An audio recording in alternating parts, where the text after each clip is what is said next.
श्रीमन्महागणाधिपतये नमः। श्री सरस्वत्ये नमः। श्री गुरुचरणारविन्दाभ्यां नमः। मूकं करोति वाचालं पङ्गुं लङ्घयते गिरिं यत्कृपातमहं वन्दे परमानन्दमाधवम्। कृष्णाय वासुदेवाय हरये परमात्मने प्रणतक्लेशनाशाय गोविन्दाय नमो नमः। गोरक्षजालन्धरश्चर्पटाश्च अड्भङ्गकानिकमच्छिन्दराद्या चौरङ्गिरेवाणकभर्तिसंज्ञा भूम्या बभूर्नवनाथसिद्धः।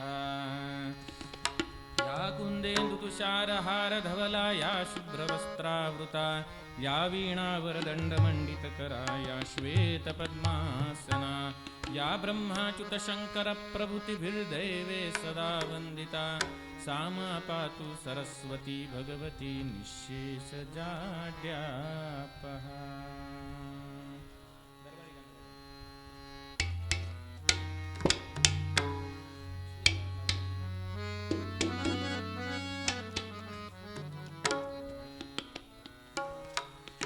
राजा राम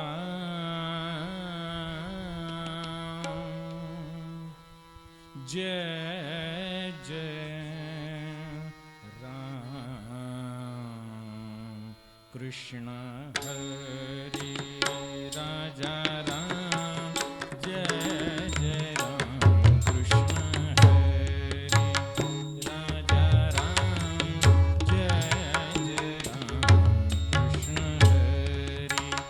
राजा राम जय जय राम कृष्ण हरि।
रूप पाहता लोचनी सुख झाले हो साजणी, झाले हो साजणी, सुख झाले हो साजणी. तो हा विठ्ठल बरवा, तो हा माधव बरवा, विठ्ठल बरवा, तो हा माधव बरवा. बहुता सुकृताची जोडी, बहुता सुकृताची जोडी, बहुत सुकृताची जोडी म्हणून विठ्ठली आवडी, विठ्ठली आवडी म्हणून विठ्ठली आवडी. तो हा विठ्ठल बरवा, तो हा माधव बरवा, विठ्ठल बरवा, तो हा माधव बरवा. सर्व सुखाचे आदर, सर्व सुखाचे आदर.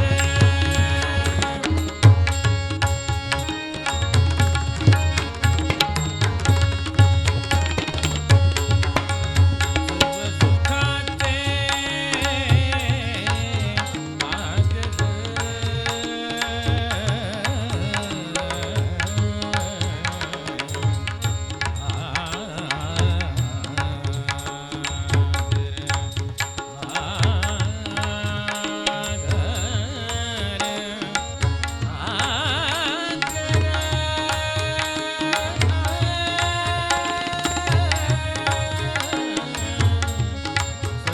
सर्व सुखाचे आदर,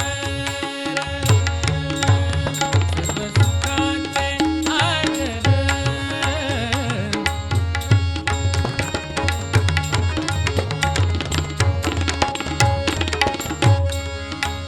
सर्व सुखाचे आदर बाप रखुमादेवीवर, सर्व सुखाचे आदर बाप रखुमादेवीवर, बाप रखुमादेवीवर. रूप पाहता लोचनी सुख झाले हो साजणी, झाले हो साजणी, सुख झाले हो साजणी. तो हा विठ्ठल बरवा, तो हा माधव बरवा, विठ्ठल बरवा, तो हा माधव बरवा, तो हा विठ्ठल बरवा, तो हा माधव बरवा. माझ्या मागोमाग सगळ्यांनी म्हणा, राम राम राम राम राजा राम राजा राम. म्हणा, राम राम राम राम राजा राम राजा राम. म्हणा, राम राम सीताराम सीताराम, राम राम सीताराम सीताराम,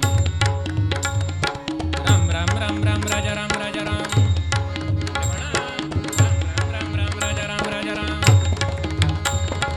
राम राम सीताराम सीताराम,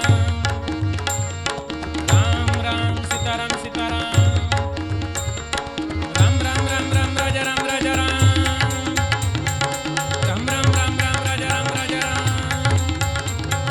राम राम सीताराम सीताराम, राम राम सीताराम सीताराम, राम राम सीताराम सीताराम. कुंडलिक वरदा हरी विठ्ठल श्री ज्ञानदेव तुकाराम. पंढरीनाथ महाराज की जय, राजाधिराज प्रभु रामचंद्र भगवान की जय, गोपाळ कृष्ण महाराज की जय, राजाधिराज प्रभु रामचंद्र भगवान की जय. जय जय रघुवीर समर्थ मंगलमूर्ती मोरया.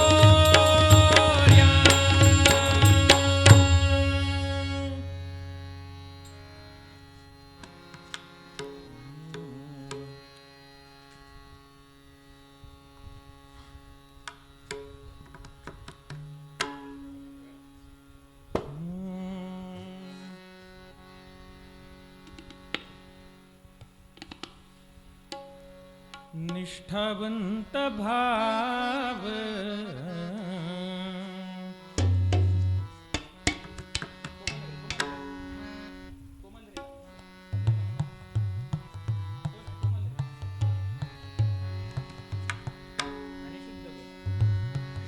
निष्ठावंत भाव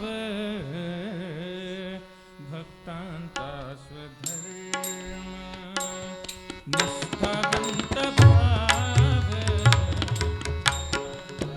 धर्म, निर्धारते वर्म,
पूर्वरंगासाठी घेतलेला हा अभंग संत श्रेष्ठ तुकाराम महाराजांचा आहे.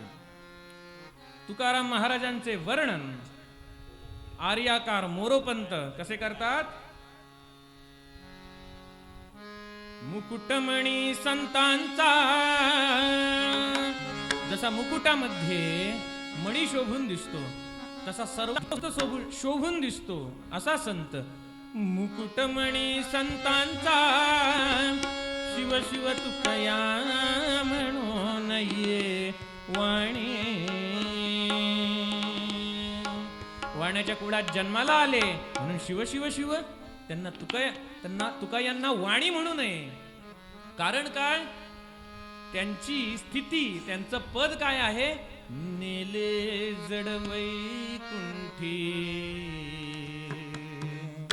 बाकीच्या वैकुंठात जातात ते या जड शरीरासहित, परंतु संत तुकाराम महाराज बाकीच्या वैकुंठात जातात ते या जड शरीराशिवाय, परंतु संत तुकाराम महाराजांना साक्षात पंढरीनाथाने श्रीहरी नारायणाने या जड शरीरासहित वैकुंठाला नेले.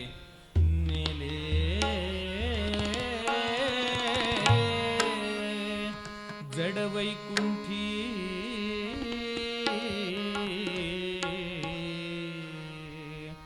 विठ्ठल विठ्ठल म्हणून या वाणी.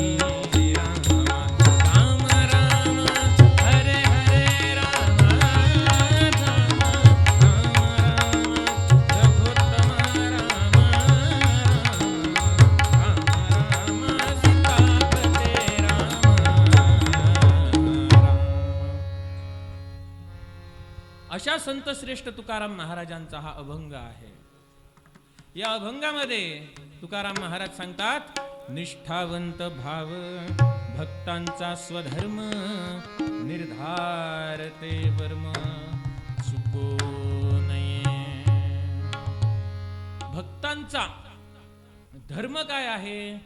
तर निष्ठावंत भाव हा भक्तांचा स्वधर्म आहे. भाव कसा पाहिजे? तर तुकाराम महाराज म्हणतात निष्ठावंत पाहिजे, निष्ठा नाही. निष्ठा म्हणजे निसटणारा. निष्ठावंत भाव पाहिजे. हाच खरा काय आहे? भक्तांचा स्वधर्म आहे. धर्म म्हणजे काय? य धारयति इति धर्म. जो संपूर्ण विश्वाला धारण करतो तो धर्म. धर्मो रक्षति रक्षितः महाभारतामध्ये म्हटलेलं आहे. धर्म एव हितहंती, धर्म एव हतहंती, धर्मो रक्षति रक्षितः. जो धर्माची नासधूस करायला जातो धर्म त्याची नासधूस करतो. तो धर्माला संपवायला जातो धर्म त्याला संपवतो. आणि जो धर्माचं रक्षण करतो धर्म त्याचं रक्षण करतो. मग इथे धर्म म्हणजे नेमकं कोण?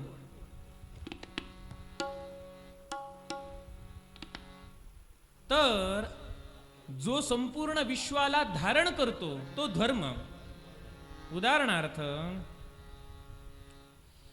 हे जे पर्यावरण आहे, या पर्यावरणामध्ये जी झाडं आहेत त्यांची जर आपण तोड केली, वृक्षतोड केली, तर काय होणार? त्याचे परिणाम कोणावरती दिसणार? दुष्परिणाम माणसावरतीच दिसणार. माणसाने जर निसर्गाची नासधूस केली, निसर्गाला हानी पोचवली, तर निसर्ग माणसाला हानी पोचवतो. धर्म एव हतहंती, धर्मो रक्षति रक्षितः. जो निसर्गाला मारायला जाईल, निसर्गाची नासधूस करायला जाईल, निसर्गाला नष्ट करायला जाईल, तर निसर्ग त्याला नष्ट करतो. पुरेसा प्राणवायू मिळणार नाही, सगळीकडे प्रदूषण असेल तर. आणि जर त्याच निसर्गाचं जर माणसांनी रक्षण केलं तर काय होणार? निसर्ग त्या माणसाचं रक्षण करणार, प्राणवायू देणार, वातावरण शुद्ध ठेवणार. जेव्हा खूप पाऊस पडतो तेव्हा पूर येतो. कधी? जर झाडं नसतील आजूबाजूला तर झाडं काय करतात? ते पाणी आहे ते आपल्या मुळांनी शोषून घेतात. त्यामुळे आपल्याकडे दलदल होत नाही, पूरजन्य परिस्थिती होत नाही. म्हणजेच काय? निसर्गाचं आपण रक्षण केलं तर निसर्ग आपलं रक्षण करतो. म्हणजे धर्माच्या 4 श्रेणी आहेत. त्याच्यामध्ये एक श्रेणी आहे ती म्हणजे पर्यावरणीय श्रेणी. पर्यावरणाचं जर आपण रक्षण केलं तर पर्यावरण आपलं रक्षण करतो. पर्यावरण आपलं रक्षण करते. धर्म एवो हत हंती धर्मो रक्षति रक्षितः. धर्माचा एक भाग पर्यावरण झाला. मग पर्यावरणाच्या रक्षणासाठी आपल्या आर्य सनातन वैदिक हिंदू धर्मामध्ये देवराई नावाची संकल्पना असते. म्हटलं जातं बाबा तिकडीची झाडं तोडू नको, देवाची झाडं आहेत ती, देवाचं वन आहे, देवाची राई आहे. त्या निमित्ताने का होईना पर्यावरणाचं रक्षण होतं. आर्य सनातन वैदिक हिंदू धर्माच्या प्रत्येक प्रथेमागे काही ना काही विज्ञान दडलेलं असतंच, फक्त आपला अभ्यास कमी पडतो. त्याचप्रमाणे आपण यज्ञयागादी करतो. त्या यज्ञयागादीमध्ये ज्या विशिष्ट वनस्पती समिधा म्हणून ज्या वनस्पतींची आहुती दिली जाते, त्या औषधी वनस्पतींचा धूर जेव्हा सगळीकडे पसरतो तेव्हा वातावरण शुद्धी होते. IITच्या विद्यार्थ्यांनी एक रिसर्च संशोधन केलं होतं. रिसर्च पेपर आजही इंटरनेटवरती उपलब्ध आहे, ज्यामध्ये सलग 4 दिवसाचं यज्ञाचं त्यांनी आरंभ केला. आणि त्या यज्ञाच्या पहिल्या दिवशी हवेत असणाऱ्या हानिकारक वायू, जो आपल्या नाकावाटे बाहेर पडतो कार्बन डायऑक्साईड, गाडीच्या सायलेन्सर मधून जो बाहेर पडतो कार्बन मोनॉक्साईड, अशा विविध हानिकारक वायूंचं प्रमाण मोजलं. आणि आपल्याला जो आवश्यक असतो तो ऑक्सिजन प्राणवायू, त्याचं प्रमाण मोजलं. तर त्यांना असं आढळून आलं की यज्ञाच्या पहिल्या दिवशी, दुसऱ्या दिवशी, तिसऱ्या दिवशी, चौथ्या दिवशी जसजसं यज्ञ वाढत गेलं, यज्ञाचा कालावधी वाढत गेला, यज्ञ जसजसं चालत गेलं, तसतसं वातावरणातील हानिकारक वायू कार्बन डायऑक्साईड, कार्बन मोनॉक्साईड यांचं प्रमाण कमी झालेलं आढळून आलं आणि ऑक्सिजनचं प्रमाण वाढलेलं आढळून आलं. यामधून आपण काय शिकलो? यज्ञयागादी मागे जसे आध्यात्मिक फायदे आहेत तसेच वैज्ञानिक फायदे सुद्धा लपलेले आहेत. पंढरीनाथ महाराज की जय. मग या पर्यावरण रूपी धर्माचं आपण रक्षण केलं. पर्यावरण ही एक धर्माची श्रेणी झाली, 4 श्रेणींपैकी एक. या पर्यावरणाचं रक्षण केलं तर पर्यावरण आपलं रक्षण करणार. म्हणजेच धर्माचं आपण रक्षण केलं तर धर्म आपलं रक्षण करणार. म्हणूनच महाभारतात म्हटलेलं आहे धर्म एव हतो हंती धर्मो रक्षति रक्षितः. मग ही पर्यावरणीय श्रेणी एक झाली. त्यानंतर दुसरी एक श्रेणी असते, ती म्हणजे वैश्विक श्रेणी. विश्वाबद्दलचं ज्ञान, ग्रहताऱ्यांचं ज्ञान, सूर्यग्रहण कधी होणार, चंद्रग्रहण कधी होणार, हे आपण कशावरून सांगतो? कृत्रिम उपग्रहावरून. नासा सारख्या संस्था आपल्याला कळवतात की या दिवशी सूर्यग्रहण होणार, या दिवशी चंद्रग्रहण होणार. मग त्यासाठी करोडो डॉलर्स खर्च करून ते आकाशामध्ये कृत्रिम उपग्रह म्हणजे आर्टिफिशियल सॅटेलाइट सोडतात. परंतु हे ग्रहताऱ्यांचं ज्ञान, सूर्यग्रहण कधी होणार, चंद्रग्रहण कधी होणार, ही सगळी माहिती 60 रुपयांच्या पंचांगामधून सुद्धा मिळते. मग करोडो डॉलर्स खर्च करून जे ज्ञान प्राप्त केलं जातं, ते ज्ञान आपल्या प्राचीन ऋषीमुनींनी वेदांमधून घेतलेलं आहे. आणि पंचांगाचा वापर करून, पंचांगात त्यांनी जी सूत्रे दिलेली आहेत त्या सूत्रांच्या आधारे भूतकाळात सुद्धा ग्रहांची मांडणी, वर्तमानातील ग्रहांची मांडणी आणि भविष्यात होणारी ग्रहांची मांडणी यांची त्यांनी सूत्रे लिहून ठेवलेली आहे. आणि त्याच सूत्राप्रमाणे भूतकाळातही ग्रहणे होत होती, ग्रहतारे फिरत होते. वर्तमानातही ग्रहणे होतात, ग्रहतारे फिरतात. आणि भविष्यातही ग्रहतारे फिरणार. त्याच नियमांप्रमाणे, पंचांगातील नियमांप्रमाणे, वेदांच्या नियमांप्रमाणे ग्रहतारे फिरणार आणि सूर्यग्रहण, चंद्रग्रहणे इत्यादी होणार. म्हणजे करोडो डॉलर्स खर्च केल्याशिवाय यांना हे ज्ञान मिळालं कुठून? पंचांगामध्ये. मग हे कुठून आलं? तर ज्याप्रमाणे आपण एखादी मशीन विकत घेतली की त्या मशीनचा मॅन्युफॅक्चरर आपल्याला एक मॅन्युअल देतो, त्या मॅन्युअल वरती लिहिलेलं असतं की हे बटन दाबल्यावरती काय होणार, ते बटन दाबल्यावरती काय होणार.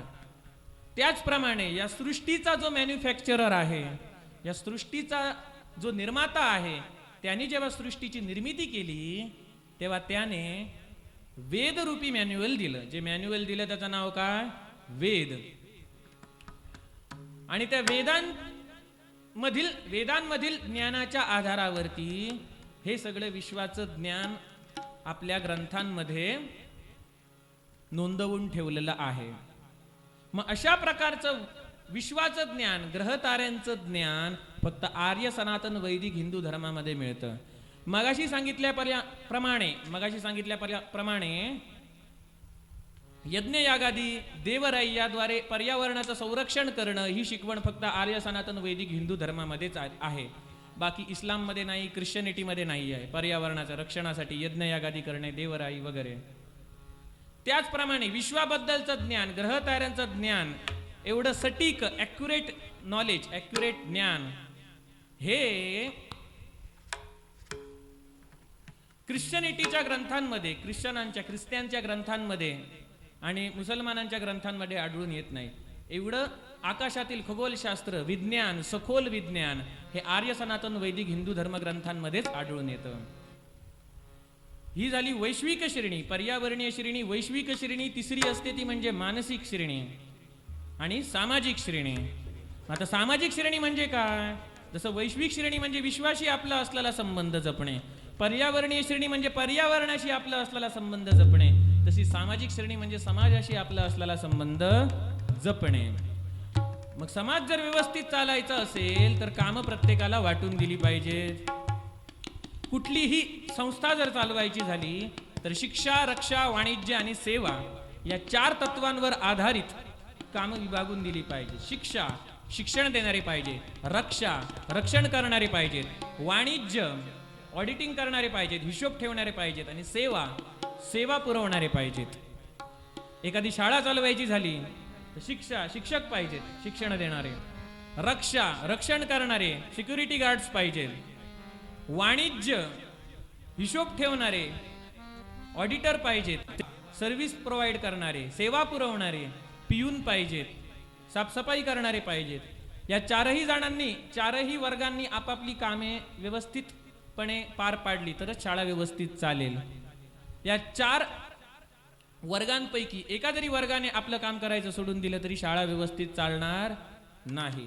त्याचप्रमाणे एखादी मोठी कंपनी असेल तर त्याच्यात सुद्धा या 4 तत्वांवर आधारितच कामे वाटून दिलेली असतात. शिक्षा, नवीन कामगार आले, नवीन एम्प्लॉई आले तर त्यांना प्रशिक्षण देणारे, ट्रेनिंग देणारे म्हणजे कोण? ते शिक्षा म्हणजे ट्रेनर, शिक्षण देणारे. रक्षा, सिक्युरिटी गार्ड्स असतात कंपनीचे. वाणिज्य, ऑडिटिंग करणारे असतात, क्लार्क असतात. आणि सेवा, सर्व्हिस प्रोव्हायडर असतात. मग शाळेपासून मोठ्या संस्थेपर्यंत शिक्षा, रक्षा, वाणिज्य आणि सेवा या 4 घटकांवर आधारित कामे वाटून दिली जातात तरच ती व्यवस्थित चालते. मग हा समाज जर व्यवस्थित चालायचा असेल तर त्याच्यासाठी सुद्धा भगवंतांनी त्याची 4 भागामध्ये विभागणी करून कामे वाटून दिलेली आहे. भगवद्गीतेचा 4था अध्याय 13वा श्लोक. चातुर्वर्णमया सृष्टं गुणकर्म विभागशः तस्य कर्तारमपिंबं विद्य कर्तार अव्ययम्. पंढरीनाथ महाराज की जय. पंढरीनाथ श्री कृष्ण या श्लोकामधून सांगतात की शिक्षा, रक्षा, वाणिज्य आणि सेवा ही जी 4 तत्वे आहेत त्यांच्यानुसार, गुण आणि कर्मांनुसार मी ब्राह्मण, क्षत्रिय, वैश्य आणि शूद्र या 4 वर्णांची स्थापना केलेली आहे. शिक्षा म्हणजे शिक्षण देण्याचं काम, ज्ञानदानाचं काम हे कोणाकडे सोपवलेलं आहे? ब्राह्मणांकडे.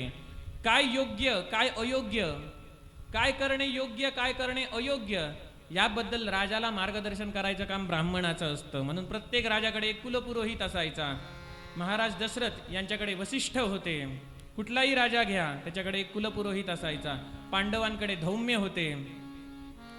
तर प्रजेचं जो क्षतीपासून रक्षण करतो तो क्षत्रिय. मग जर ब्राह्मण असेल, ज्ञानदानाचं कार्य असेल तर आपलं मुख पवित्र पाहिजे. म्हणून ब्राह्मण हे मुखाने दर्शवले जातात. समाजरूपी पुरुषाच्या मुखाची उपमा ब्राह्मणाला दिलेली आहे. क्षत्रियांचे बाहूंमध्ये बळ पाहिजे तर क्षत्रिय प्रजेचं क्षतीपासून रक्षण करू शकतात. त्याचप्रमाणे जे वैश्य आहेत, व्यापारी आहेत, शेतकरी आहेत ते देशाच्या अर्थव्यवस्थेचा कणा आहेत आणि त्यांच्यामुळे सर्व वर्णांचं पोट भरतं. म्हणून त्यांना पोटापासून कण्यापर्यंतचा मांडीपर्यंतचा जो उरूचा भाग आहे त्या समाजरूपी पुरुषाचा उरू म्हणजे कोण? वैश्य समुदाय. आणि ब्राह्मणस्य मुखमासीत बाहुराजान्यकृतः उरुस्तदस्यो तद्वैश्याः पद्भ्यां शूद्र अजायत. आणि चौथा वर्ण म्हणजे सेवा पुरवणारा शूद्र, त्यांना समाजरूपी पुरुषाच्या पायाची उपमा दिलेली आहे. आता पाया म्हणजे नीच नव्हे, तर काही राजकारणी लोकांनी स्वार्थासाठी शूद्रांना भडकवलं की सनातन धर्मामध्ये तुम्हाला पायाचं म्हणजे नीच स्थान दिलेलं आहे. परंतु ज्ञानदेवे रचिला पाया तुका झाला से संप्रदायाचा पाया रचला आणि तुकाराम महाराज त्याचा कळस बनले. म्हणजे पाया हे अत्यंत महत्वाचं स्थान आहे. पाया म्हणजे नीच स्थान झालं का? नाही. उलट तुकाराम महाराज म्हणतात, ज्ञानियांचा राजा गुरु महाराज, ज्ञानियांचा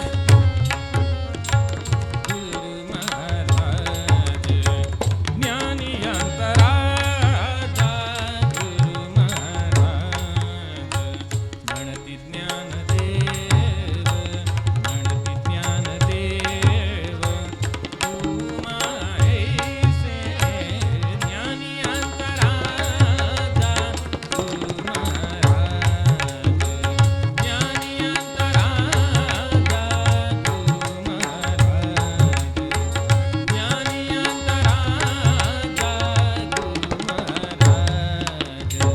तुका म्हणे नेणे युक्तीची आखोली, तुका म्हणे नेणे युक्तीची आखोली, म्हणून ठेविली, म्हणून ठेविली पायी डोई, पायी डोई, म्हणून ठेविली पायी डोई, पायी डोई.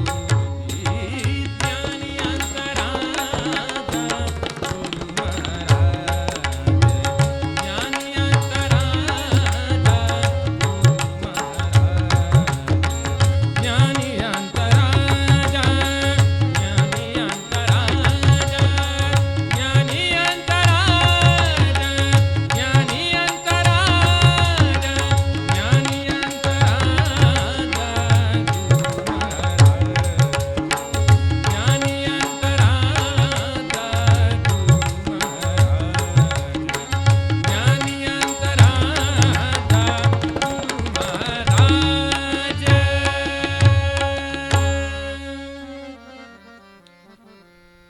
तुकाराम महाराज म्हणतात, संत ज्ञानेश्वरांच्या युक्ती एवढी आमची, संत ज्ञानेश्वरांची जेवढी युक्ती खोल आहे तेवढी आमच्या युक्तीची खोली नाही आहे. म्हणून आम्ही त्यांच्या पायावरती आमची डोई ठेवतो. मग ज्ञानेश्वरांनी वारकरी संप्रदायाचा पाया रचिला आणि तुकाराम महाराज त्याचे कळस बनले. म्हणजे पाया म्हणजे नीच स्थान नाही, तर अत्यंत महत्वाचं स्थान. त्याचप्रमाणे शूद्र वर्णातील लोकांनी त्यांच्याकडे जे जे काम दिलेलं आहे, सेवा पुरवायचं काम दिलेलं आहे, वेगवेगळ्या वस्तू बनवायच्या असतील, चप्पल बनवायचं असतील आणि कुठले कुटीरोद्योग असतील, मग त्या वस्तू जर ब्राह्मण, क्षत्रिय आणि वैश्य यांना जर त्यांनी नाही विकल्या तर ब्राह्मण, क्षत्रिय आणि वैश्य ही आपापल्या जबाबदाऱ्या पूर्णपणे पार करू शकत नाहीत, पार पाडू शकत नाहीत. म्हणून शूद्र वर्णावरती ब्राह्मण, क्षत्रिय आणि वैश्य यांची कामे अवलंबून आहेत. म्हणूनच शूद्र वर्णाला अत्यंत महत्वाचा म्हणजे इमारतीचा पाया भक्कम असेल तर इमारत व्यवस्थित राहते. त्याप्रमाणे शूद्रांना पायाचं स्थान म्हणजे अत्यंत महत्वाचं स्थान दिलेलं आहे. एवढंच काय तर धर्मग्रंथांमध्ये असं पण सांगितलेलं आहे की ज्याप्रमाणे पशुचे 4 पाय व्यवस्थित काम करत असतील तर पशु व्यवस्थित चालू शकतो, आणि त्याच्यातल्या एका पायाने जरी आपलं काम करायचं सोडून दिलं तर तो पशु ढासळणार. त्याप्रमाणे हा जो समाज आहे, मनुष्य समुदाय, त्याचे हे जे वर्ण आहेत ब्राह्मण, क्षत्रिय, वैश्य आणि शूद्र, यांनी जर आपापली कामे व्यवस्थित पार पाडली तरच समाज व्यवस्थित चालणार, नाहीतर समाज ढासळणार. पशुचा एक पाय जरी निकामी झाला तरी पशु ढासळतो. त्याप्रमाणे या 4 वर्णातील एक जरी वर्णाने आपलं काम करायचं सोडून दिलं तरी समाज ढासळणार, यात तीळ मात्र शंका नाही. म्हणूनच इथे म्हटलेलं आहे की त्यांना पायाचं स्थान दिलेलं आहे, अत्यंत महत्वाचं स्थान दिलेलं आहे. मग आता या 4 वर्णांना जी कामे वाटून दिलेली आहेत, ती कामे जरी त्यांनी प्रामाणिकपणे ईश्वरावरती निष्ठा ठेवून पार पाडली तरी त्यांना मोक्ष प्राप्त होतो. क्षत्रियाला युद्ध करण्यामध्ये वीरमरण आलं तरी ब्राह्मणाला मोठमोठी तपस्या करून जे फळ प्राप्त होतं, ज्या दिव्य लोकांची प्राप्ती होते, त्या दिव्य लोकांची प्राप्ती क्षत्रियाला युद्ध करून धर्मासाठी लढून प्राप्त होते, वीरमरण आल्यानंतर प्राप्त होते. त्याचप्रमाणे जे शेतकरी आहेत, त्याचप्रमाणे इतर जे वर्ण आहेत, त्यांना जी जी कामे समाजाने सोपवून दिलेली आहेत, भले ते चप्पल बनवायचं असेना, लाकडाच्या वस्तू बनवायचं का असेना, लोखंडाच्या वस्तू बनवायच्या का असेना, जे काही त्यांचे कुटीरोद्योग आहेत ते त्यांनी प्रामाणिकपणे पार पाडले ईश्वर चिंतन करत करत, तरी त्यांना मोक्ष प्राप्त होतो. त्यांना तपस्या वगैरे करायची गरज नाही. म्हणून भगवद्गीतेच्या 18व्या अध्यायामध्ये भगवंत सांगतात, स्वे स्वे कर्मण्य अभिरतः संसिद्धिं लभते नरः.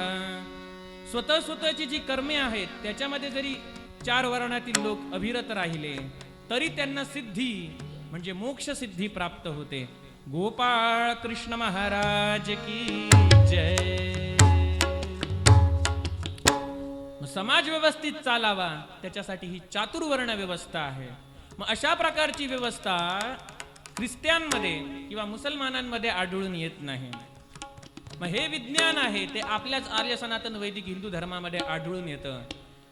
आणि याचा आणखी फायदा काय, तर या समाजामध्ये असे नियम असतात की ब्राह्मण वर्णातील जो मुलगा आहे त्यांनी ब्राह्मण वर्णातील मुलीसोबतच लग्न करावं, क्षत्रिय वर्णातील मुलगा आहे त्यांनी क्षत्रिय वर्णातील मुलीबरोबरच लग्न करावं.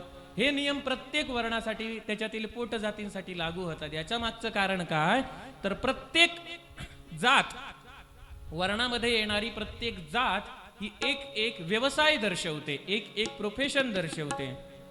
मग त्या व्यवसायासाठी लागणारी जी कौशल्ये असतात, स्किल सेट असतो, तो आई आणि वडील एकाच जातीतले जर असले तर तो मुलांना मिळतो.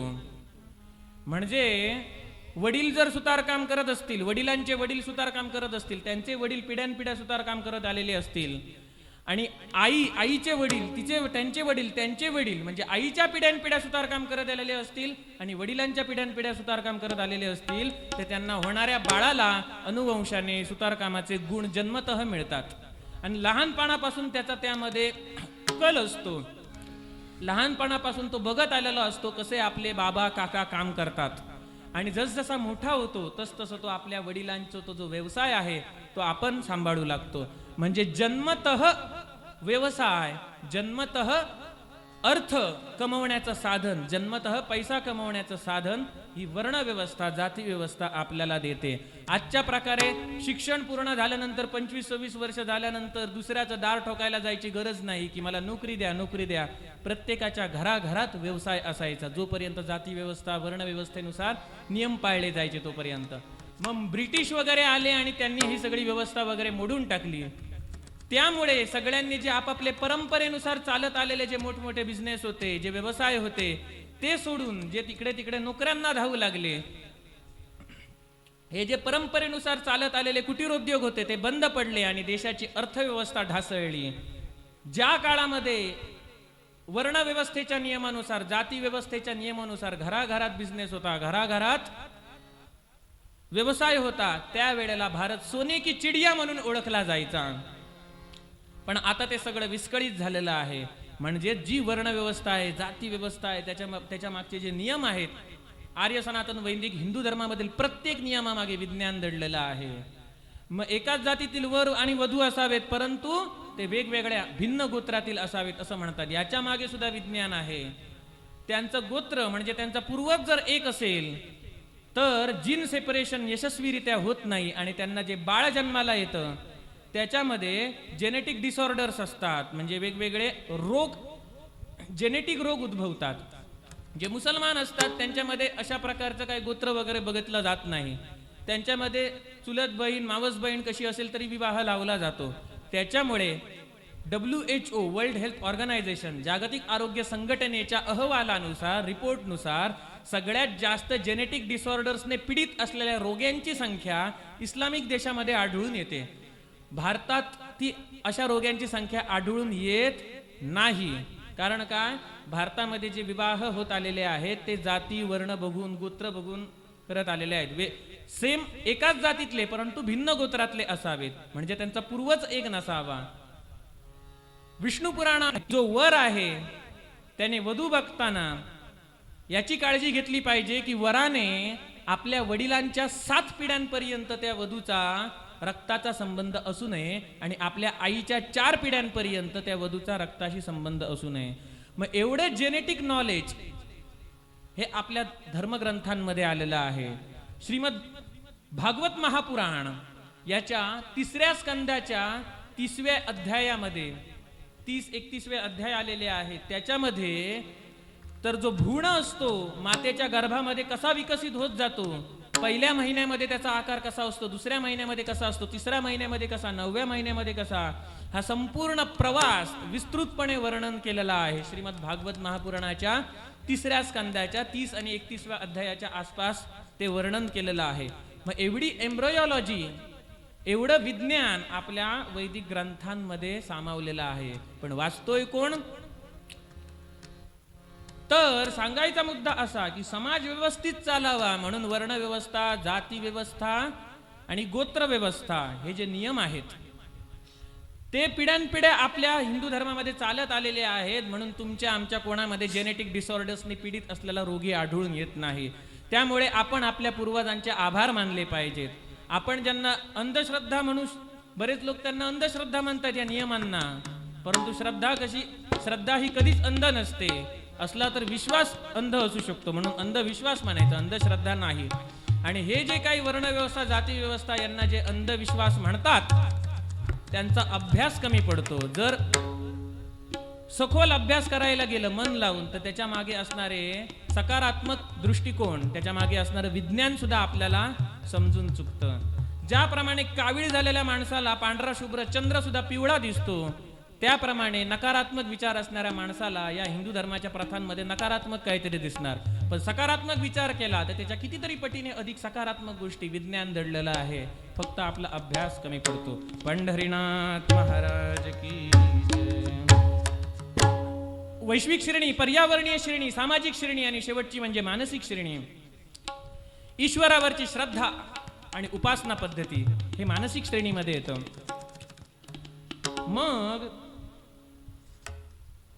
पर्यावरणाच्या रक्षणाचं ज्ञान, विश्वाशी आपला असलेला संबंध, समाजाचे हे जे नियम आहेत रोगराई पसरू नये म्हणून, समाज व्यवस्थित चालावा म्हणून, आणि ईश्वराशी आपला असलेला संबंध, या वैश्विक श्रेणी, पर्यावरणीय श्रेणी, सामाजिक श्रेणी आणि मानसिक श्रेणी या चारही श्रेणी आर्य सनातन वैदिक हिंदू धर्मामध्ये आढळून येतात.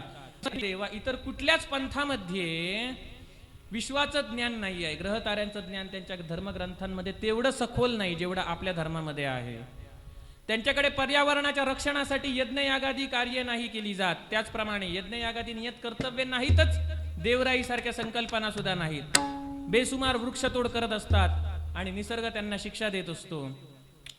समाज व्यवस्थित चालावा म्हणून गोत्र व्यवस्था, वर्ण व्यवस्था, जाती व्यवस्था इत्यादी नियम ख्रिश्चनिटीमध्ये आणि मुसलमानांमध्ये नाहीत.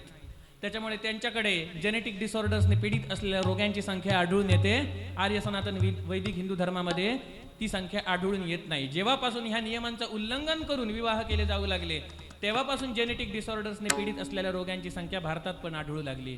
आणि चौथी श्रेणी मानसिक श्रेणी, ईश्वरावरची श्रद्धा आणि उपासना पद्धती, ही श्रेणी मात्र सर्वांमध्ये बघायला मिळते.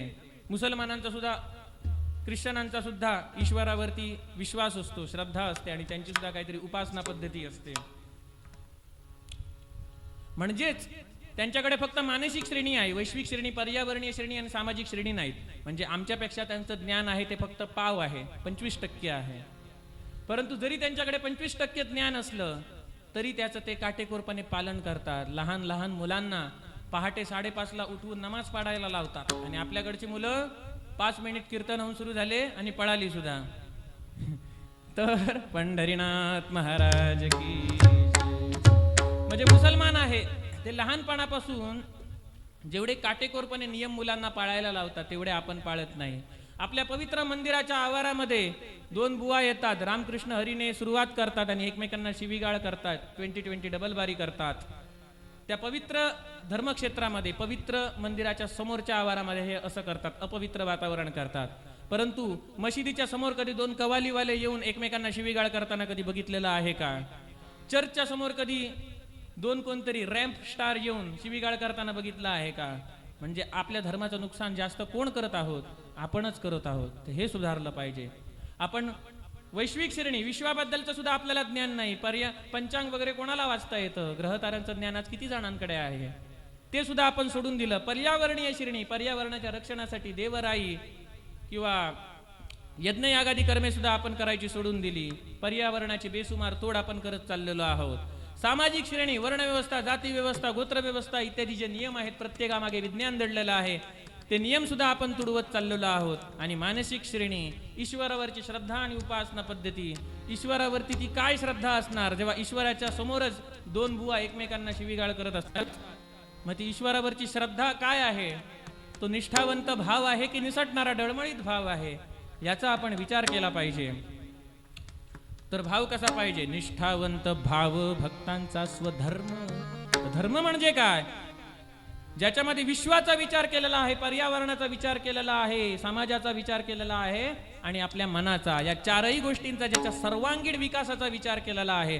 या चारही गोष्टींना, विश्वाला, पर्यावरणाला, समाजाला आणि आपापल्या मनाला जो धारण करतो तो धर्म. य धारयति इति धर्म. आणि बाकीचे सगळे पंथ, मजहब किंवा रिलिजन, त्यांच्यामध्ये या चारही गोष्टींचा विचार केलेला नाही. निष्ठावंत भाव, भक्तांचा स्वधर्म, निर्धार ते वर्म चुको नये. ज्याच्या जीवनामध्ये निर्धार आहे त्याच्या जीवनाला धार आहे आणि त्यालाच परमात्माचा आधार आहे. तर या बसा. पंढरीनाथ महाराज की जय. निष्काम निश्चल विठ्ठली विश्वास, धरू नये आस आणि कांची. आपला जो भाव आहे तो निष्काम असला पाहिजे. काम म्हणजे इच्छा. जेव्हा आपण कोणत्या तरी इच्छेपोटी भगवंताची भक्ती करतो, इच्छेपोटी भगवंताची भक्ती करतो, त्याला सकाम भक्ती म्हणतात. आणि हे देवा, मी तुझी भक्ती करतोय पण बदल्यात मला काहीच नको, त्याला म्हणतात निष्काम भक्ती. भगवंत सकाम भक्तीवाल्यापेक्षा निष्काम भक्तीवाल्याच्या हाकेला पहिले धावतात. कसं काय पटवून सांगू? तर समजा तुमच्याकडे दोन नोकर आहेत. त्याच्यातला एक नोकर तुमच्याकडे नेहमी काही ना काही मागत असतो आणि तुम्ही त्याला ते देत असता. आणि दुसरा नोकर आहे तो तुमची सगळी कामे करतो पण तुमच्याकडे कधीच काही मागत नाही आणि तुमच्याकडून काही घेत नाही. पहिला आहे तो नेहमी तुमच्याकडून काहीतरी मागत असतो. तुम्ही दोघे तुमची कामं करतात, पण पहिला आहे तो नेहमी तुमच्याकडे काही ना काही मागत असतो आणि तुम्ही त्याला देत असता. आणि जो दुसरा नोकर आहे तो तुमची कामं करतो सगळी, परंतु तो कधीच तुमच्याकडे काही मागत नाही आणि तुमच्याकडून काही घेत नाही. मग दोघे जेव्हा एकाच वेळी अडचणीत सापडतील तेव्हा तुम्ही कोणाच्या हाकेला पहिले धावाल? सांगा, कोणाच्या हाकेला पहिले धावाल? ज्याने कधीच काय मागितलं नव्हतं त्याच्या. त्याचप्रमाणे भगवंताचे सकाम भक्त खूप असतात. बा देवा महाराजा, मी तुका एवढे एवढे नारळ ठेवते, ते मान्य करून घे आणि माझी ही इच्छा पूर्ण कर. हे सकाम भक्ती झाली, व्यवहार झाला. मी तुला हे देतो त्या बदल्यात तू मला हे दे. तर निष्काम भक्त असतात ते भगवंताकडे काहीच मागत नाही. माझं कर्तव्य आहे म्हणून मी तुझी सेवा करतोय. तुझ्यामुळे मला जे दोन डोळे, नाक, कान, तोंड, जीभ जे काय मिळालेलं आहे त्याच्यात मी सुखी आहे, मला आणखी काय नको. अशा प्रकारे जो निष्काम भक्त असतो त्याच्या हाकेला भगवंत आधी धावतात. कारण ही जी कामना असते ती कधी तृप्त होते का? न जातु काम कामानाम उपभोगेन शाम्यती, हविषा कृष्ण वर्तनेव भूयो एवाभिवर्तते. एक ऋषीमुनी होते, तरुण होते. त्यांचं नाव होतं सौबरी. आणि हे सौबरी ऋषी तप करायला बसले होते आणि एका माशाकडे त्यांचं लक्ष गेला. तर मासा आपल्या पिलांसोबत खेळत होता. हे बघून त्यांना वाटलं की आपली सुद्धा मुलं बाळ असावीत. मग ते तपस्या सोडून मंदाता राजाकडे गेले आणि मंदाता राजाने त्यांचं पादप्रक्षालन करून स्वागत केलं. त्यांना विचारलं, बोला तुमची काय इच्छा आहे? तर ते तरुण ऋषी म्हणाले की मला लग्न करायचं आहे. राजा म्हणाला, लग्न तुम्हाला कोण देणार मुली? तर ते ऋषी म्हणाले, अरे राजा, तुझ्या आहेत की एवढ्या मुली? राजा घाबरला, जर यांना नाही म्हटलं तर मला शाप देतील. म्हणून राजाने सुवर्ण मध्य काढला. राजाने सांगितलं की माझ्या मुलींपैकी जी मुली स्वतःहून तुमच्यासोबत लग्नाला तयार होईल तिचं लग्न मी तुमच्या बरोबर लावून देईन. मग आता हे जे ऋषीमुनी होते यांच्याकडे अष्टसिद्धी यांनी प्राप्त केलेल्या होत्या आणि त्या सिद्धींच्या जोरावरती त्यांनी वशीकरण मंत्राचा प्रयोग केला. आणि त्या वशीकरण मंत्राच्या प्रयोगाने राजाच्या ज्या कन्या होत्या त्यातली एक कन्या म्हणू लागली, मी त्यांच्यासोबत विवाह करणार. दुसरी म्हणू लागली, मी करणार. तिसरी म्हणू लागली, मी सगळ्यात सुंदर आहे, मी करणार. चौथी म्हणू लागली, मी मोठी आहे, मी करणार. यांच्यात भांडणं झाली. ऋषीमुनी म्हणाले, बघ राजा, तू काय दिलं होतं आम्हाला वचन? जी मुलगी स्वतःहून माझ्यासोबत लग्नाला तयार होणार ती मुलगी तू स्वइच्छेने मला देणार. आता बघ, सगळ्याच्या सगळ्या मुली तयार झालेल्या आहेत. राजाचा नाईलाज वचन हे राजाने सगळ्या मुलींचा त्या वचन दिलेल्या वचनाप्रमाणे आपल्या सगळ्या मुलींचा विवाह त्या सौबरी ऋषींबरोबर लावून दिला. आणि सौबरी ऋषींनी त्या सर्व धर्मपत्नींना एकत्र घेऊन आपल्या अष्टसिद्धींच्या बळावरती एका क्षणात जेवढ्या धर्मपत्नी होत्या तेवढे दिव्य महाल उभारले. आपल्याला एक घर बांधताना अर्ध्या आयुष्याची कमाई सगळी खर्च होते, पण त्या ऋषीमुनींकडे एवढी सिद्धी होती की त्या सिद्धींच्या बळावरती जेवढ्या राजकन्या होत्या, जेवढ्या त्यांच्या धर्मपत्नी होत्या, तेवढे त्यांनी एका क्षणार्धात महाल उभारले. आणि तेवढी रूप धारण करून ते प्रत्येक धर्मपत्नी सोबत आतमध्ये राहू लागले. आणि दुसऱ्या दिवशी त्या धर्मपत्न्या एकत्र यायच्या तेव्हा म्हणायच्या, काल ते माझ्याकडे होते. दुसरी म्हणायची, वेळ लागलंय काय, काल तर ते माझ्याकडे होते. तिसरी म्हणायची, दोघांना वेळ लागलंय, काल तर ते माझ्या महालात होते. एकाच वेळी तेवढी रूप धारण करून राहायचे. म्हणता म्हणता त्यांच्या मनात पुढची इच्छा निर्माण झाली, मुलं व्हावीत. आता सगळ्या त्यांच्या धर्मपत्न्या होत्या, सगळ्या धर्मपत्न्यांकडून त्यांना मुलं झाली. मग पुढची इच्छा निर्माण झाली, आता ही मुलं परतणार कधी? मुलं परतू लागली. पुढची इच्छा निर्माण झाली, आता ही मुलं गुडघ्यांवरती कधी चालणार? मुलं गुडघ्यांवरती चालू लागली. नवीन इच्छा निर्माण झाली, आता ही मुलं 2 पायांवरती कधी चालणार? मुलांना 2 पायांवरती चालता येऊ लागलं. आता ही मुलं बोलायला कधी शिकणार? बोलायला शिकली. आता ही मुलं शाळेत कधी जाणार? गुरुकुलात गेली. माझी मुलं आता शिकून कधी येणार? 14 वर्षाचं अध्ययन पूर्ण करून गुरुकुलातून ती मुलं सगळी परत स्वगृही परतली सुद्धा. आता माझ्या मुलांचं लग्न कधी होणार? मुलांचं लग्न सुद्धा झालं. पुढची इच्छा निर्माण झाली, आता मी नातवंडांची तोंडे कधी बघणार? नातवंडांची सुद्धा तोंडे बघितली. आता ही नातवंड परतणार कधी? गुडघ्यांवरती कधी रेंगणार? 2 पायावर कधी चालणार? बोलायला कधी येणार? गुरुकुलात कधी जाणार? रे रे रे रे रे रे रे, या इच्छा तर संपतच नाहीत हे त्यांच्या लक्षात आलं. एक इच्छा पूर्ण केली की त्याच्यातून आणखी 10 इच्छांचा जन्म होतो. आणि त्या 10 इच्छांपैकी एक इच्छा पूर्ण करत जाऊ तसा आणखी 10 इच्छांचा जन्म होत जातो. म्हणूनच म्हटलं आहे, न जातु काम कामानाम उपभोगेन शाम्यती हविषा कृष्णवर्तनेव भूयो एवाभिवर्तते. पंढरीनाथ महाराज की जय. न जातु काम कामानाम, हे जे काम आहे, इच्छा आहे, ती पूर्ण केल्याने मन कधी तृप्त होत नाही. तर ज्याप्रमाणे हविषा कृष्ण वर्तमनेव, कृष्ण वर्तमन म्हणजे अग्नीमध्ये हविष्य टाकतो, तूप टाकतो, तेवढा अग्नी बुजतो का? मालवतो का? नाही, उलटा आणखी भडकत जातो. तसतशा आपण एक इच्छा पूर्ण करत जातो, तसतशाच्या इच्छा आणखीच भडकत जातात, वाढतच जातात. ज्याचा अनुभव त्या ऋषीमुनींना आला. त्यांनी सगळं मुलांच्या स्वाधीन केलं आणि ईश्वरावरती ध्यान लावायला परत गेले. मग जे क्षणार्धात जेवढ्या धर्मपत्नी आहेत तेवढे महाल उभारू शकतात, ते म्हणतात की कितीही इच्छा पूर्ण केल्या तरी मन संतुष्ट होत नाही. मग आपल्यासारखे लोक ज्यांचं सगळं आयुष्याची कमाई एक घर बांधायला जाते, त्यांचं मन थोडंच संतुष्ट होणार. मग ही जी बाकीची जी सुख असतात ती तात्पुरतं क्षणिक आनंद देणारी असतात. वीज प्रकाश किती वेळ देते? वीज पडते तेव्हा प्रकाश होतो, उजाडल्यासारखं वाटतं, परंतु ते क्षणिक असतं. सूर्य जसा प्रकाश देतो तेवढा वेळ वीज देत नाही प्रकाश. वीज पडते रात्रीची तेव्हा क्षणिक प्रकाश असतो. तसंच हे जेवढी बाकीची सुख आहेत ती क्षणिक सुख आहेत. आणि जे परमनंट सुख कुठलं आहे, परमानंद कुठला आहे, यल्लब्ध्वा चापरम लाभम मन्यते नाधिकम मतः. असा लाभ प्राप्त झाल्यानंतर त्याच्यापेक्षा मोठा लाभ, त्याच्यापेक्षा मोठं सुख आणि काहीच नाही. असं सुख म्हणजे भगवंताच्या प्राप्तीमध्ये असतं, भगवंताशी एकरूप होण्यामध्ये असतं. हा श्लोक भगवद्गीतेत स्वतः भगवंत सांगतायत. आणि त्यामध्ये माणूस एकदा दंग झाला की मोठ्यात मोठं संकट जरी आलं तरी तो विचलित होत नाही. गोपाळ कृष्ण महाराज की जय. त्यामुळे आपण ईश्वराकडे काय मागायचं? असले नश्वर भोग मागायचे का? जो ईश्वर नाही तो नश्वर, जे नष्ट होणारे आहे ते नश्वर, आणि जे कधीच नष्ट होत नाही त्या तत्वाला म्हणतात ईश्वर. मग ईश्वराची प्राप्ती करायची की नश्वराची प्राप्ती करायची हे तुमच्यावरती आहे. सौबरी ऋषींच्या चरित्रातून समजलं असेल तुम्हाला. मग त्यामुळे परमनंट आनंद कुठे आहे, परम सुख कुठे आहे? निष्ठावंत भाव भक्तांचा स्वधर्म निर्धार ते वर्म चुको नये. निष्काम निश्चल विठ्ठली विश्वास धरू नये आस आणि कांची. जो विठ्ठल आहे तोच साक्षात श्रीकृष्ण आहे.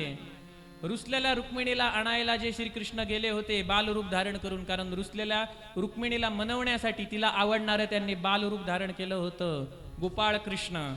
आणि त्यावेळेला गायींना चरायला ते घेऊन गेले होते आणि पुंडलिकाला भेटले. तुम्हाला कथा माहिती आहे, पुंडलिकाने त्यांना विटेवरती उभं केलं. मग त्यावेळेला ते कमरेवरती उभे राहिले आणि ती जी काठी होती ती त्यांनी इथे मधोमध उभी ठेवली.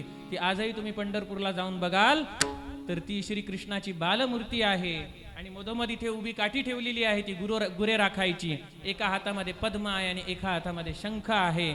इथे श्रीवत्स चिन्ह, भृगुलांछन चिन्ह छातीवरती शोभत आहे, वक्षस्थळावर शोभत आहे. आणि गळ्यामध्ये कौस्तुभमणी आहे. काही दूषित प्रवृत्तीचे लोक समाजात तेढ निर्माण करण्यासाठी ती बुद्ध मूर्ती आहे असं सांगतात. त्यांना आपण विचारू शकतो, बुद्ध कधीपासून गुरांना राखायची काठी 2 पायांच्या मध्ये ठेवू लागला? बुद्ध कधीपासून हातामध्ये शंख आणि चक्र धारण करू लागला? विठ्ठल मूर्तीच्या हातात बघाल तर शंख आणि चक्र आहेत. विठ्ठल कधीपासून गळ्यात कौस्तुभमणी, बुद्ध कधीपासून गळ्यात कौस्तुभमणी धारण करू लागला? बुद्ध कधीपासून हातात शंख आणि चक्र, शंख आणि पद्म धारण करू लागला? मग असे प्रश्न विचारल्यावरती त्यांची बोलती बंद होते. अज्ञानी लोकांच्या अज्ञानाचा ते फायदा उठवतात. मग सांगायचा मुद्दा असा की तो विठ्ठल आणि रुक्मिणी म्हणजे साक्षात श्रीकृष्ण आणि रुक्मिणी आहेत. त्याला विठ्ठल नाव का पडलं? विठ हे ज्याचं उभं राहण्याचं स्थळ बनलं ते विठस्थळ, विठस्थळ, विठस्थळ त्याचं बनलं विठ्ठल. आणि यमुना तरी गुरे राखायला जाताना, गायींना चरायला नेताना यमुना तीरची पांढऱ्या रंगाची माती त्याच्या अंगाला लागायची, म्हणून भगवंताच्या अंगाचा रंग हा पांढऱ्या रंगाचा व्हायचा, म्हणून त्याला पांडुरंग असं म्हटलेलं आहे. तर तो पांडुरंग आहे, श्रीकृष्ण आहे. तोच कोण आहे? नारायण आहे, विष्णू आहे. कंसाधिक दैत्यांनी, जरासंध वगैरे दैत्य जे होते राजवंशात जन्माला आले होते, त्यांनी पृथ्वीवरती उत्पात माजवला होता. तेव्हा सगळे देव विष्णूला शरण गेले होते, नारायणाला शरण गेले होते. विष्णू नारायणाने सांगितलं की मी वसुदेव आणि देवकीच्या पोटी जन्म घेणार. त्याच विष्णूकडे त्रेतायुगामध्ये रावणाने उत्पात माजवला होता, तेव्हा देव शरण गेले होते. तेव्हा तोच विष्णू म्हणाला की मी राम रूपात येतो. म्हणजे राम कृष्ण या दोघांची भूमिका करणारा एकच विष्णू आहे, नारायण आहे. तोच विटेवरती उभा राहिला तेव्हा तो विठ्ठल म्हणून ओळखला गेला. म्हणून धरू नये असं अनेकांची. तोच श्रीकृष्ण भगवद्गीतेत सांगतोय, आदित्यानाम अहम विष्णुम रुद्राणाम शंकराश्चास्मी. आदित्यांमध्ये मी विष्णू रूपात स्थित आहे, 12 आदित्यांमध्ये मी विष्णू रूपात स्थित आहे आणि 11 रुद्रांमध्ये मी शंकर रूपात स्थित आहे. म्हणजे कैलासामध्ये जे शिव पार्वती आहेत तेच वैकुंठामध्ये लक्ष्मी नारायण रूपामध्ये आहेत. म्हणजे एकाच तत्वाने हे सगळं जग बनलेलं आहे. हे जग कसं आहे? विष्णुमय आहे. सावळे सुंदर रूप मनोहर राहु निरंतर, राहु निरंतर हृदयी माझ्या.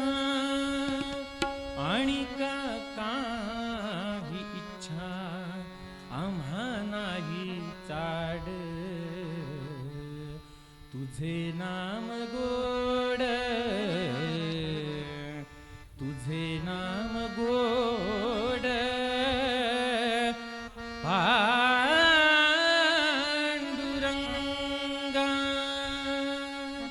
पांडुरंगा,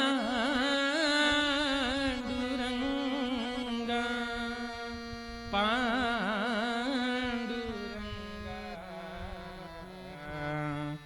तुझे नाम गोड, पांडुरंगा,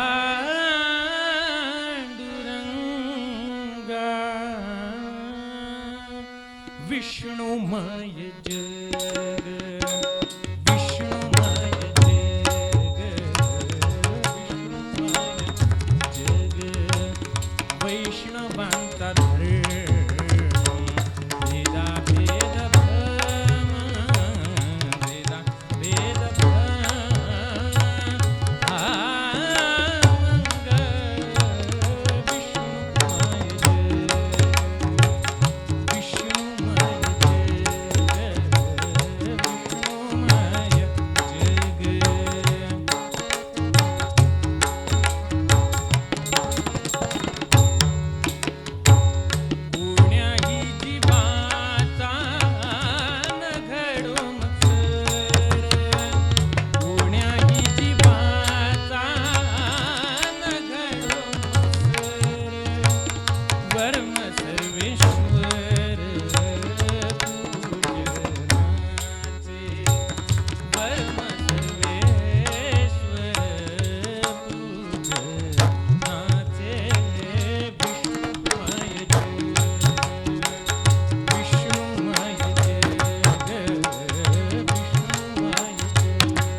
श्री नंदा मोंडकर यांच्याकडून या अभंगासाठी बहुमोल असं 50 रुपयांचं पारितोषिक आलेलं आहे.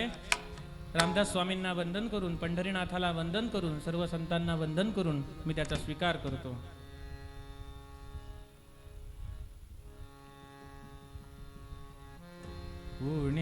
कोण्या ही जीवाचा न घडो मत्सर, वर्म सर्वेश्वर पूजनाचे.